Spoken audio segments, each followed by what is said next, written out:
Boa noite. Meu nome é Zelan Costa de Silva e aqui é o Jogo do Poder.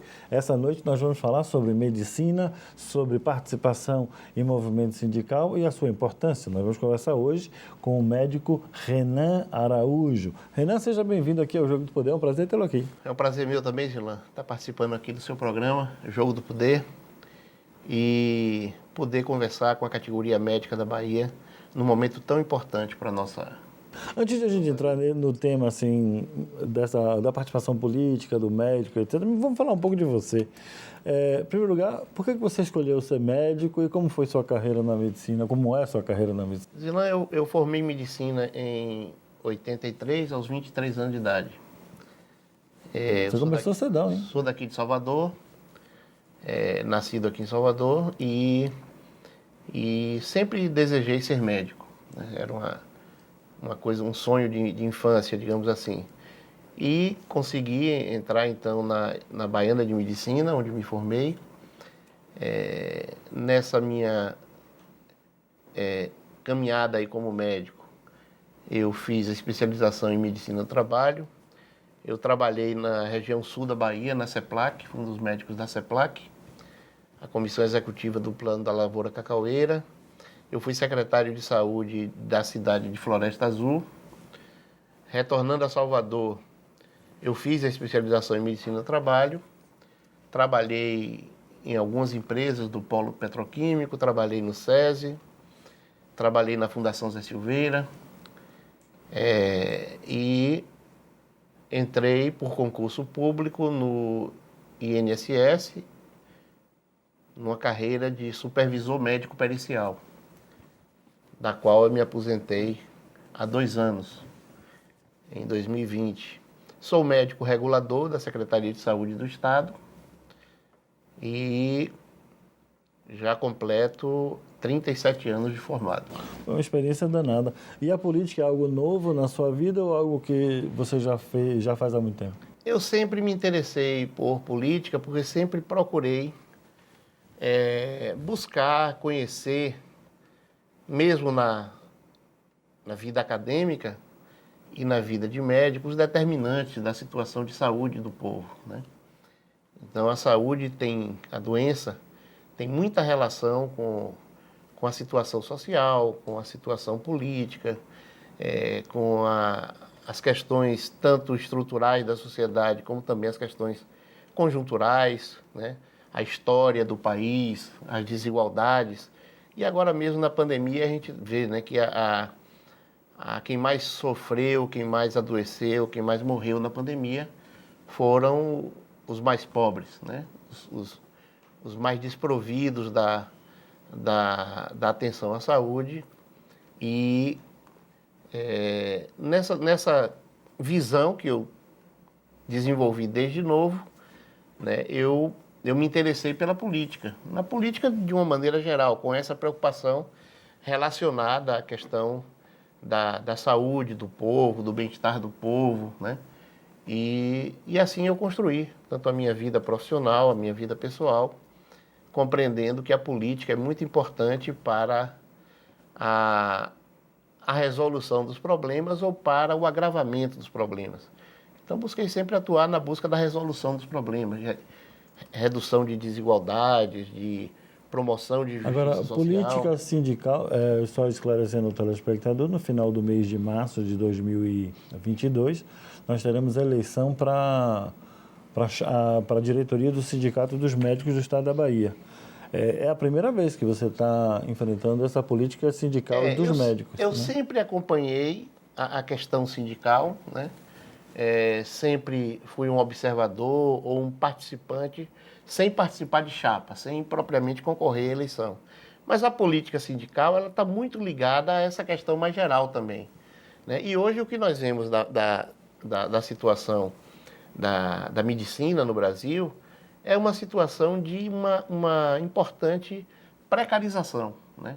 Os médicos cada vez mais estão vivendo relações de trabalho precarizadas, através de contratos de pessoa jurídica, através de terceirização, através de quarteirização, e cada vez mais reduzida a possibilidade dos médicos atuarem no serviço público como servidores públicos, como uma carreira de Estado ou uma carreira que preveja uma estabilidade e uma progressão funcional que torne a atividade médica atrativa, né? Mas até o Estado da Bahia, que é o principal contratante de médicos, ele tem cada vez menos realizado concurso público e tem partido para a contratação de médicos via pessoa jurídica. Prefeituras, idem, né? Cada vez menos concurso público, cada vez menos estabilidade na profissão, o que força o médico a se lançar numa relação que é muito desigual. Agora, então, mais recentemente, nós temos vivido o fenômeno dos oligopólios que têm assumido a rede privada de saúde. Então, os nossos hospitais tradicionais, a exemplo do Hospital São Rafael, que veio para cá por instituições italianas com bons propósitos e obtendo até incentivos governamentais, sendo vendidos a grupos poderosos, a grupos... É uma concentração tem havido uma concentração grande. Essa concentração vai terminar gerando uma situação de duas grandes redes dominarem a rede hospitalar da Bahia, e o que gera uma perspectiva sombria para os médicos, porque a remuneração é uma remuneração que vai sofrer um impacto das dificuldades de negociação, né, entre as partes. Deixa eu fazer um comentário, eu queria que você desenvolvesse. Você acredita que está havendo a proletarização do médico? Eu acho que nós caminhamos para isso. Essa precarização, essa dificuldade de vínculo, essa incerteza, né, a dificuldade, o estresse que é gerado no médico que visa manter um padrão de vida elevado, e para isso ele tem que se desdobrar em trabalhos em 1000 serviços, e todos eles sem garantia, né, sem certezas, né, até no caso de adoecimento, no caso de acidente, de limitação da força de trabalho, da capacidade laborativa. Os médicos vivem muito receosos dessas dificuldades, dessas intercorrências que podem acontecer. E para manter esse nível de vida que ideologicamente o médico desenha para a vida dele, ele busca então diversos trabalhos, uma jornada de trabalho exaustiva, desumana às vezes, e aí gera adoecimento, gera frustração. Agora, a população, o telespectador em geral, vai achar que médico sempre teve uma vida boa na sociedade brasileira, né?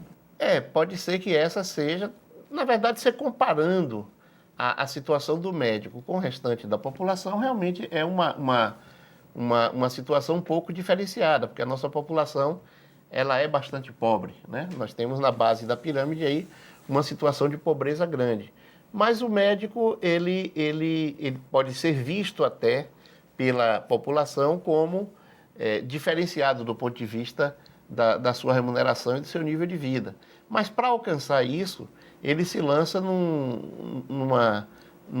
tipo de vida muito desgastante, muito exaustivo na sua carga horária de trabalho. Sem considerar a formação, né? Porque afinal é uma formação que tem um número de anos de estudo muito maior do que a maioria das... São 6 anos na graduação, mas pelo menos 2 anos de primeira especialização, né? E mais alguns para uma outra especialização ou subespecialização. Então, exige muito investimento e exige muito tempo, né? Então, tem que ser realmente uma atividade bem remunerada, até pela importância social que tem. Mas hoje o que se remunera mais, me parece... E se eu estiver errado, você me corrija, por favor. Eu estou lançando os temas aqui conforme eu percebo da leitura de jornais, etc. Eu percebo que os médicos hoje mais bem remunerados são aqueles que trabalham em procedimentos, eles trabalham com equipamentos, etc. Mas o médico tradicional, aquele clínico geral, que examinava o paciente, que conversava com esse paciente, está desaparecendo ou é muito mal remunerado? Estou falando besteira? Não, sempre a questão da remuneração, não falo nem da remuneração, eu falo do custo, né, e da possibilidade de se oferir lucros, para aqueles serviços, aquelas especialidades que tem mais incorporação tecnológica nele. Quanto mais você tem equipamento para realização de exames, para realização de procedimentos, quanto mais tecnologia envolvida, esses serviços são mais caros. Então, se o médico for dono do serviço, ele certamente vai ser melhor remunerado. Aquelas especialidades clínicas em que não se tem essa uso da propedêutica com base na tecnologia, né, elas são menos remuneradas. Isso é uma lógica, né? É uma lógica. Então, mais alta a complexidade, mais alta a remuneração. Mas é uma lógica perversa. Mas, é uma lógica perversa. Certamente, porque a alta complexidade ela é tão importante quanto a promoção da saúde.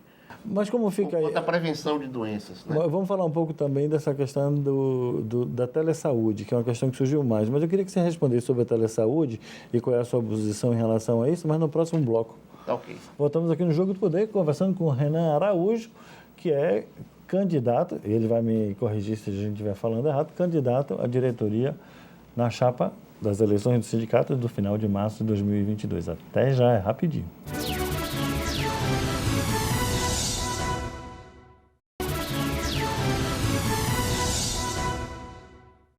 Estamos de volta aqui no Jogo do Poder, conversando na saúde com Renan Araújo. Ele é médico e está candidato às eleições de uma chapa no Sindicato dos Médicos do Estado da Bahia. Renan, no bloco passado eu deixei uma coisa no ar, que foi a questão da telemedicina. Eu queria saber qual é a posição sua em relação a isso e, em caso de vencerem as eleições, qual será a posição do sindicato nesse tema? Olha, a telemedicina é uma realidade, né?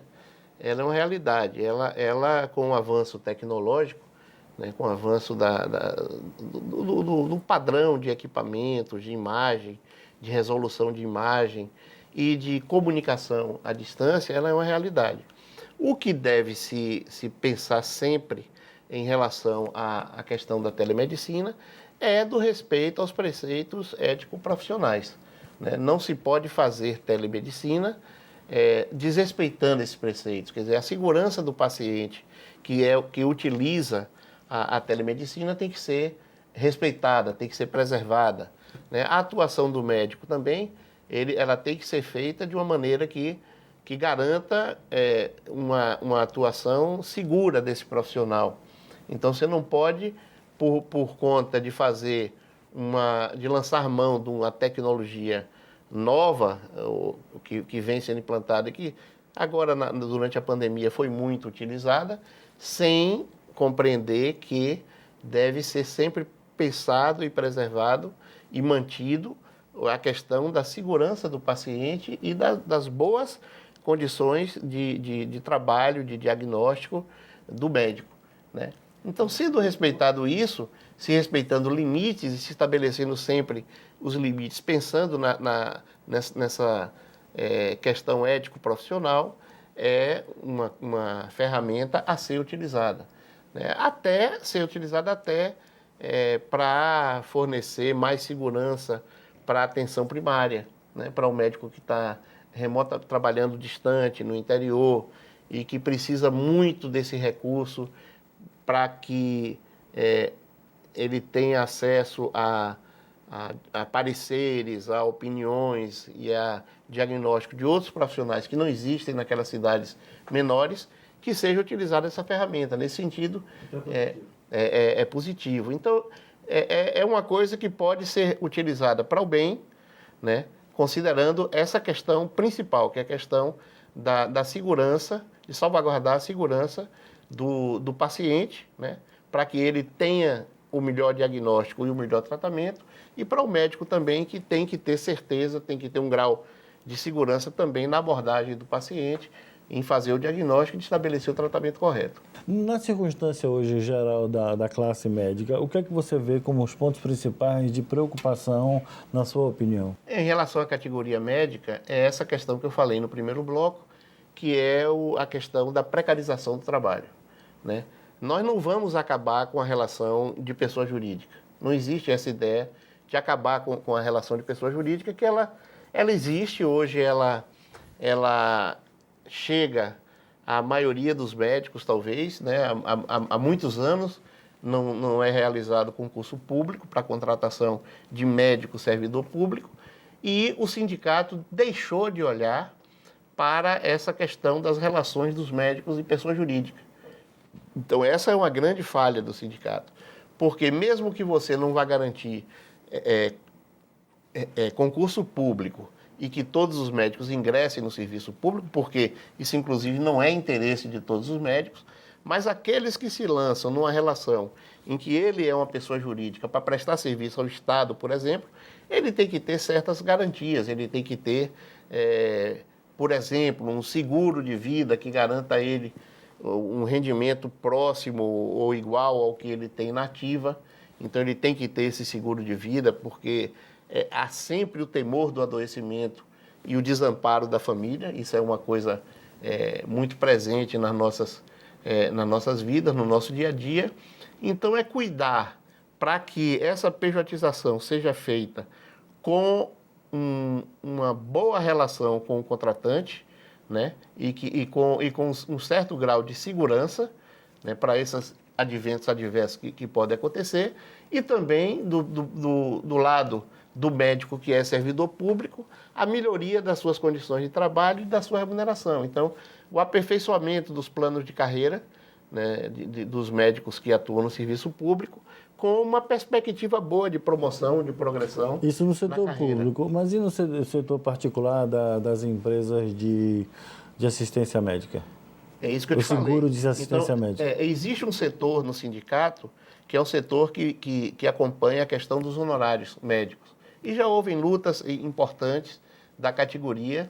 É uma área que nós pensamos também em potencializar ela, em melhorar ela, porque tem sofrido um certo abandono nesses últimos 4 anos, para que os médicos que atuam no setor privado tenham no sindicato esse amparo, né? Não só o amparo jurídico, mas um amparo também de mobilização, de sinalizar para a sociedade que aquela relação está sendo desigual e, por conta disso, a assistência médica da população vinculada a esse seguro de saúde vai ser comprometida. O sindicato médico sempre foi palco de muitas disputas políticas nas suas eleições. Na eleição passada foram 2 chapas, nessa eleição são 3. O que está acontecendo internamente que houve essa necessidade da criação de uma 3ª chapa? Olha, foram 3 chapas em 2018 e nós teremos 3 chapas agora na disputa, né? Isso faz parte, Zilando, do jogo democrático, né? Faz parte do jogo democrático. A sociedade é diversa, né? A sociedade é diversa, existem diversos pensamentos políticos, ideológicos, e isso se reflete nas disputas de entidades várias, e do Sindicato dos Médicos não podia ser diferente, né? Então, existe uma situação em 2018 que o discurso ideológico ele foi muito forte, né? Em que sentido muito forte? Me explique aí. A própria sociedade brasileira ela foi tomada por esse discurso, né? Um discurso carregado de ódio, né? Da divisão. Então, na eleição do Sindicato dos Médicos, criou-se esse discurso: temos que tirar os vermelhos do sindicato, né? Temos que tirar os vermelhos, os cidadãos de bem têm que tomar conta do seu sindicato, porque os vermelhos... Um discurso em que se escolhe um inimigo, né? Que não se sabe exatamente por que ele é inimigo, e por que o vermelho é o inimigo, e por que essa definição é absolutamente abstrata, porque o que havia no sindicato antes era uma coisa de convivência pacífica, né? Havia os vermelhos, havia os cor-de-rosa, havia os laranjas, havia os amarelos, os verdes, os azuis, né? Todos convivendo, né? Então se tinha lá saraus dos médicos, tinha atividades culturais, os médicos participavam, e sempre assim num ambiente, até eu digo às vezes, de congraçamento, de união, de uma perspectiva boa de relação da categoria médica. De repente, esse clima de ódio tomou conta até da vida sindical e das outras entidades médicas. Porque no Conselho Regional de Medicina, no CREMEB, e na Associação Baiana de Medicina, havia também esse clima da união, da unidade médica, buscando atingir os objetivos comuns. Esse discurso que surgiu, que cresceu a partir de 2015, 2016, né, até talvez um pouco antes, resultou nessa eleição dessa diretoria, que foi o nome da chapa que concorreu chamava Sindicato Sem Partido. E essa chapa que foi eleita como Sindicato Sem Partido foi a primeira na história do sindicato, que tem 90 anos, a realizar uma convenção político-partidária para a escolha de um candidato a prefeito lá dentro, né? E realizou conferências com essa médica que era do Ministério da Saúde, chamada Mayra Pinheiro, chamada de Capitã Cloroquina, dentro do auditório do sindicato, justamente para discutir a participação dos médicos na política. Então a chapa... Participação essa que eu vou lhe perguntar agora, mas a sua resposta fica para o próximo bloco. Vamos falar a participação do médico na política e o que é que isso influencia dentro do sindicato. Voltamos aqui no Jogo do Poder, depois dessas mensagens comerciais, rapidinho. Até já.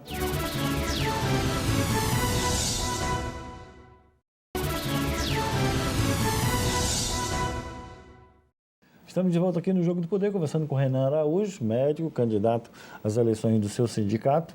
E nós estamos falando das questões importantes para a categoria médica e, é claro, para toda a população, porque médico cuida de nós. Renan, no bloco passado, a gente pincelou um pouco da questão da participação do médico na política. Eu queria reformular um pouco a pergunta, mas não só falar da participação do médico na política, afinal, historicamente, a gente teve aqui o próprio senador Antônio Carlos Magalhães era médico, o Otto Alencar é médico, ou seja, o médico sempre esteve muito presente na política. Mas, como você falou, muito pouco a política esteve presente dentro do seu sindicato profissional.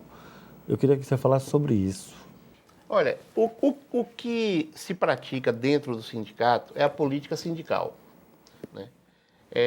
Eu não sou de maneira nenhuma contra as pessoas terem posicionamento político e até de político partidário, ter filiação partidária, né, ter opção partidária, porque o médico é, antes de tudo, um cidadão, né?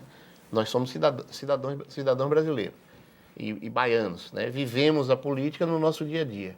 A política sindical é outra coisa. Na política sindical, quando você traz partido político, dessa maneira com que foi feito nessa gestão, que prometeu justamente o contrário, e você não considera que a prioridade é a defesa do interesse coletivo do médico, você compromete essa independência. Então, esse tipo de política, até de aparelhar o sindicato para interesses políticos partidários, ela compromete sensivelmente a vida da categoria médica. Seja de esquerda ou de direita. De direita. Né? Não tenha dúvida disso. Então, a crítica que se tem e a campanha que foi feita, temos que fazer um sindicato sem partidos, que foi a promessa, a grande promessa, e que logo ela foi jogada por terra porque quem prometeu isso não cumpriu da pior maneira possível. A outra promessa que essa diretoria atual fez em 2018 foi da transparência, e que também não cumpriu. Porque até a prestação de contas, que vai ter teve uma assembleia semana passada, ela não foi respeitada no sentido de cumprir o que determinava os estatutos. Então, faltou transparência, né? Falta transparência nas ações, nas atividades do sindicato. Fica sempre uma coisa nebulosa, né? Tanto nas questões contábeis como também na própria atuação do sindicato, na vida do sindicato. Vocês estão desconfiando de alguma coisa? Não é questão de desconfiança, é questão de que tem que haver essa transparência para justamente respeitar o que o médico associado investe, né? E onde é que esse dinheiro vai ser utilizado da melhor maneira para o médico. Se essa prestação de contas não é feita com transparência, né, com preto no branco, apresentando exatamente o motivo dos gastos, o objetivo e o ganho que houve para a categoria, fica sob suspeita não de desonestidade, né, mas de uma má utilização quando se você pensa na categoria como um todo. Agora, Então, a participação política, você acha que está dirigindo a atual gestão? Isso é uma pergunta complexa, eu sei. Você acha que a questão política está dirigindo a atual gestão para um caminho político que está se distanciando das necessidades do médico em geral? sim, claro. O primeiro que é o extremismo, né? Posições extremistas nunca servem para se resolver problema. Posição extremista serve para criar problema. Então, ao invés de você ter um problema relativamente pequeno e de fácil resolução, mas você adota uma posição que serve somente ao seu grupo, a sua maneira de ver o mundo, né? A sua maneira de pensar. E aí você se distancia, logicamente, dos interesses da coletividade. Quando se trata de um coletivo, tem que se buscar sempre o pensamento mediano, o pensamento mais realista, o pensamento mais moderado, né? O pensamento que busca alcançar aquele interesse de todos, né? Nunca você, claro, você representa todos, mas você representa o grosso daquela população de sindicalizados. Eu vou fazer um pequeno reparo. Eu diria que você representa a todos, através do pensamento médio, mas sim. Representando a todos. Sim, né? mas sempre irá gerar descontentamento com uma pequena parte. Não tem como você... Se você está numa categoria e você tem, por exemplo, uma atuação como empresário ou um pensamento, uma ideologia de empresário, você não vai estar satisfeito com o coletivo de médicos obtendo ganhos tanto relacionados à condição de trabalho, né? quanto Remuneratório, sobretudo. remuneração, né? Remuneração e condições de trabalho, que é muito importante, condições dignas de trabalho. Então, se você tem esse pensamento de empresário, mesmo que você não seja empresário, que a ideologia é isso, né? Você fica contrariado quando a categoria avança coletivamente para conquistar. Agora, me explica um pouco o espectro político dessas disputas. Nós temos 3 chapas. Onde é que essas chapas se encontram hoje? Olha, eu identifico que as 2 outras chapas, elas se identificam no espectro da extrema-direita, né? A extrema-direita, com boa parte de pensamento negacionista até, né? E antidemocrático, né? São pessoas que não têm respeito à convivência democrática e mesmo capacidade de convivência democrática. Negacionista na medicina, me explica um pouco esse fenômeno, que é meio complicado de entender. Nessa questão da pandemia, nós convivemos muito com isso, né? Então, quando você traz para dentro do Sindicato dos Médicos essa diretoria gerou duas chapas. É uma cisão interna. É uma cisão interna. Essa diretoria trouxe para dentro do sindicato a médica Mayra Pinheiro. Essa médica Mayra Pinheiro, ocupando um cargo importante no Ministério da Saúde, no auge da crise de Manaus, da falta de oxigênio, que as pessoas morreram por falta de oxigênio, ela foi, representando o Ministério da Saúde, para Manaus fazer propaganda do kit Covid, né, da cloroquina, ivermectina. Mas a ciência já tinha descartado isso naquela época e hoje mais fortemente. Já havia descartado naquela época. Ela foi fazer a difusão desse tipo de tratamento ineficaz e até prejudicial, não providenciaram o oxigênio e tinha até uma história de armar tendas e distribuir os kits em saquinhos, essa coisa toda. E o pior não, e uma coisa tão grave, que foi a criação de um programa, um aplicativo do Ministério da Saúde, chamado Tratikov, né, em que você entrava lá com seus dados quaisquer e saía com uma receita no computador, sem ser visto por médico, sem coisa nenhuma, para imprimir, para pegar o tal do tratamento com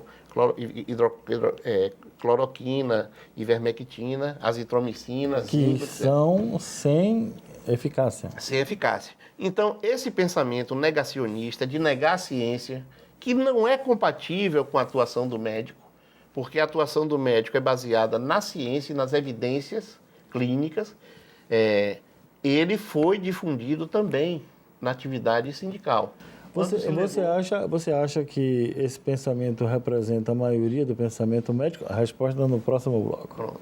Voltamos aqui no Jogo do Poder, depois desses comerciais que são importantes para a gente. Até já.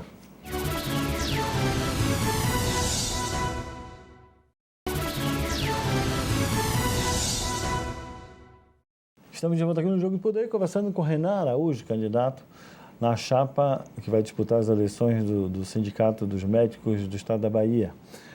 Renan, no bloco passado ficou a questão, para você me responder, se o pensamento negacionista, o pensamento que representa essa médica que você falou, o nome, ela chegou a ser significativo ou mesmo maioria no pensamento entre os médicos? Não, de maneira nenhuma. De maneira nenhuma. Nem no seio da categoria médica, nem da sociedade brasileira. Você vê que apesar de todo o esforço que foi feito pela não vacinação e pela adoção de tratamentos sem comprovação científica ou prejudiciais, a grande maioria da população adotou a vacina como estratégia para se acabar com a pandemia. Hoje nós temos uma situação epidemiológica, né, que está apontando para o fim da pandemia, depois de 2 anos. Nós não podemos afirmar ainda, mas há indícios fortes de que a pandemia já se vê no horizonte o fim da pandemia, né? No mundo todo e no Brasil. E isso graças à vacina, né? Graças à vacina. E na categoria médica e na atividade médica do Brasil, a adesão à vacina como a principal arma contra a pandemia e contra o coronavírus, ela foi feita. A quantidade de médicos negacionistas, existem médicos que se negaram a vacinar e que até têm enfrentado problemas, né, nos seus serviços porque não vacinaram. Médico negacionista é como padre ateu. É como padre ateu, né? É incompatível, né? Mas existem médicos até hoje que prescrevem hidroxicloroquina, prescrevem ivermectina para o tratamento de Covid. É claro que é ineficaz, é claro que boa parte dos casos de Covid, a evolução é uma evolução benigna, né? Então você prescreve e a situação, a tendência é melhorar e vai melhorar, porque é uma virose. Mas se for a tendência de agravar, como nós tivemos muito caso grave, muito óbito, 650 mil óbitos, certamente essas medicações não vão ter efeito algum. Quem barrou a pandemia e quem está tirando o mundo dessa situação dramática que nós vivemos foi somente a vacina e o uso de máscara e o distanciamento social. Eu diria a ciência. Mas de qual a importância da participação política no atual sindicato e por que essa divisão dentro deles mesmo para 2 chapas? Olha, considerando, esclarecendo que o programa está aberto para a participação das 2 chapas. Certamente, eu diria que o que é feito com o discurso do ódio não sobrevive. Quando você consegue um objetivo, e foi claramente o que aconteceu, pregando ódio, o ódio aos vermelhos, o ódio a isso, o ódio a determinado governo, a determinado personalidade política, você agrega naquele momento e você é vitorioso naquele momento. Na hora de construir, e a atividade sindical exige muita maturidade e muita capacidade de convivência para construir, você precisa de outras qualidades, né, que essa turma não teve, demonstrou não ter. Então, eles começaram a brigar, apresentaram divergências internas, às vezes até secundárias, não tiveram capacidade de diálogo para superar suas divergências e, sobretudo, eles não tinham o traquejo, né, o jogo de cintura, a capacidade de conviver em sindicato, que não é a coisa deles. Eles pensam ideologicamente como empresários, eles têm um pensamento individualista, eles têm um pensamento... E a proposta da sua chapa é comunicar com todos ou contrapor a eles? Principalmente retomar a esperança do médico de que ele vai ter uma entidade, né, que vai defender os seus interesses coletivos, né? É passar uma mensagem de alto nível, é uma mensagem de pacificação da categoria, de retomar aquela convivência sindical como foi no passado, em que você tinha médicos do governo do estado, médicos de prefeitura, médicos de esquerda, médicos de direita, de centro, né? Os médicos liberais, né, que viviam basicamente de consultório, mas que gostavam da vida sindical e participavam. Nós queremos trazer esses médicos que estão afastados por conta disso para uma convivência pacífica, respeitosa, democrática, mesmo que no seio dessa turma haja divergência. Mas que a divergência seja resolvida democraticamente, em debate, em assembleias, em reuniões, né? Porque sempre foi assim. Mas hoje não está sendo assim? A gente não pode fazer isso. Hoje não está sendo assim? Não está sendo assim. Foi cada vez mais tensa, tanto que eles ruíram em dois grupos dentro da própria convivência deles no sindicato. E o que eles prometeram, que foi aquele ódio a uma coisa abstrata, que eram os vermelhos, né? Uma atuação sem partido, quando partidarizaram, e uma atuação transparente quando deixaram de ser transparentes nas questões cruciais, né? Isso a categoria vai estar percebendo e vai perceber. Agora, em termos da programação, o programa vou chamar de programa de governo, tá? O programa de ações que o sindicato estabeleceu, o período é de quantos anos? 4 anos. De 4 anos. Nesses últimos 4 anos, eles cumpriram o que eles prometeram fazer? Mas é isso. Primeiro, não cumpriram a questão crucial, que foi o sindicato sem partido e da transparência. Em relação às lutas médicas, houve um abandono, né? Mesmo na situação mais difícil que foi da pandemia, que nós perdemos 37 colegas baianos pela Covid. Nós temos uma quantidade grande de colegas que ficaram apresentando limitação funcional em função da Covid. Alguns passaram por uma questão de dificuldade financeira ou passam porque tiveram que gastar muito em função da reabilitação ou do próprio tratamento. Então, não houve resposta do sindicato para isso, né? O sindicato esvaziou-se, digamos assim, ou foi esvaziado. Houve redução da quantidade de delegacia do interior, redução da quantidade de funcionários que atendiam bem aos médicos. Agora aprovaram uma mudança de estatutos que reduziu a quantidade de diretores, né? Então, terceirizaram alguns serviços que não eram terceirizados, né, dentro da estrutura do sindicato. Então, foi assim, nós podemos dizer que houve um fiasco, né? Prometeram muito, entregaram pouco, e a categoria está abandonada, principalmente numa situação dessa que nós vivemos. E a sua chapa está prometendo o quê? Já que estamos chegando ao final do programa, é importante que o nosso telespectador... É tudo isso que nós conversamos aqui, né? Reunir os médicos em torno de interesses coletivos, lutar contra a precarização do trabalho médico, tanto no setor, principalmente no setor privado, com as pejotizações, né? Com essa ameaça dos oligopólios exerce aí sobre o trabalho médico, e a busca de valorização do médico como servidor público, através do plano de carreiras, né, da retomada da luta pelo plano de carreiras do Estado, que foi implantado alguns anos atrás, mas que hoje já deixa a desejar, porque está havendo dificuldades de evolução dos médicos na questão salarial, de remuneração. Então, é lutar dentro do setor público e do setor privado pela melhoria das condições de vida do médico. Esse é o objetivo. Mas o médico, em geral, participa do seu sindicato? Não, o médico participa pouco do sindicato. Um dos objetivos nossos é crescer essa participação, fazer crescer essa participação. Nós temos cerca de 30 mil médicos com registro no Conselho Regional de Medicina, temos 4.000 e poucos, 4.200 médicos filiados ao sindicato. Então, um pouco mais do que 10%. Há uma baixa participação. Hoje eu estava conversando com uma colega de São Paulo. São Paulo é bem menos. São Paulo tem dezenas de milhares de médicos, parece 70 mil na capital, mais 170 no interior. Eles têm 1.500 filiados no sindicato. Então, na medida que você abandona as lutas coletivas, abandona esses interesses mais gerais, a tendência é o médico desinteressar pelo sindicato, não busca participar da vida sindical e termina por pedir desfiliação, desligamento.